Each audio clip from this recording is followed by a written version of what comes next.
একটার পর একটা যদি আসতে থাকে, এরপর একটা পর্যায়ে গিয়ে সেই মানুষটা আর তাহাজ্জুদে উঠতে চায় না। লাভটা কি? কিছু তো চেঞ্জ হচ্ছে না, বরঞ্চ আরও খারাপ হচ্ছে।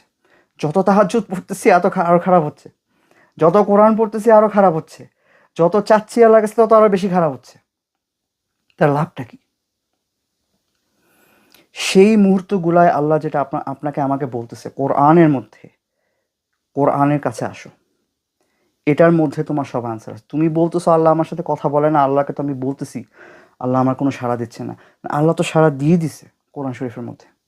আল্লাহ is not gonna talk to you and me because he is already talk to us in the Quran, in Furqan. সেখানে এসে আমাকে খুঁজতে হবে। কোরআনের সাথে যদি আমি সম্পর্ক আমার সম্পর্ক যদি আমি ঠিক না করি, কোরআনের সাথে আমার যে সম্পর্ক হওয়া উচিত সেই ধরনের সম্পর্ক যদি আমি না করি, তাহলে আমি এই দুই ধরনের